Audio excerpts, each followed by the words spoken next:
The Chinese ambassador wanted to make sure that his message was heard, so he came with a translator.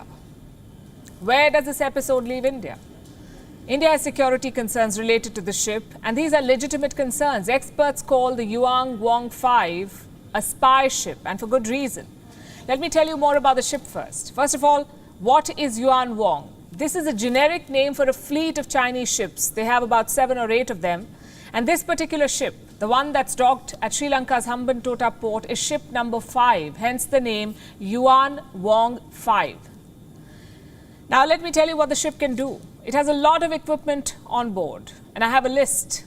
There are optical, laser, passive radio and radar devices. What are their applications? What do they do?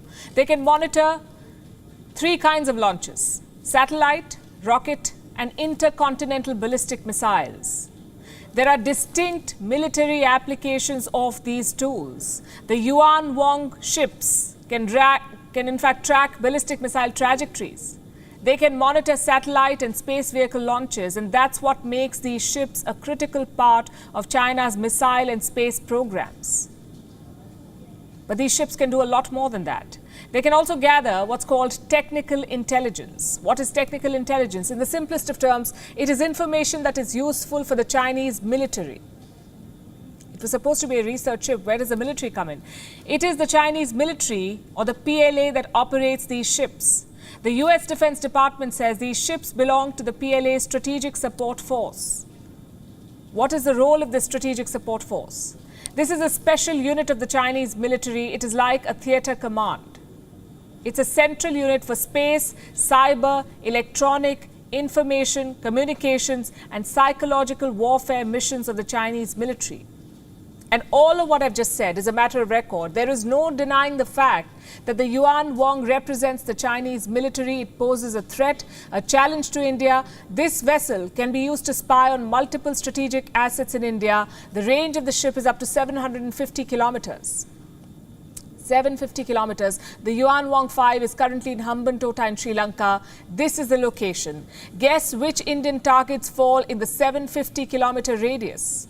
The ISRO satellite base in Sriharikota, the Kalapakkam atomic power plant in Tamil Nadu, and the Kudankulam nuclear power plant. All of these fall in southern India. The state of Odisha also falls in the potential target zone. It has the integrated test range. Now, this is the facility where India tests ballistic missiles. So the Chinese vessel can track launches in India. What else is on Beijing's radar? At least 3 other ports and assets of the Indian Navy.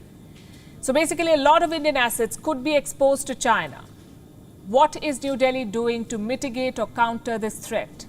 The Indian Navy is believed to be keeping a close eye on the Chinese ship. Its activities will be monitored. Also, India is developing closer ties with the Sri Lankan Navy. A few days ago, the Vice Chief of the Indian Navy was in Colombo. This was a 2-day visit. Then yesterday, India handed over a surveillance aircraft to Sri Lanka. Again, the Indian Navy had a key role to play here.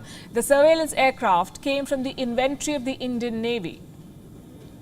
The Sri Lankan Navy and the Air Force were trained by India on this plane. So there is growing synergy between the two navies, also in the political leadership. India and Sri Lanka are deepening ties, but clearly that's not enough to counter the Chinese influence effectively. Is Sri Lanka's decision a snub to India? I would say that's a simplistic assessment.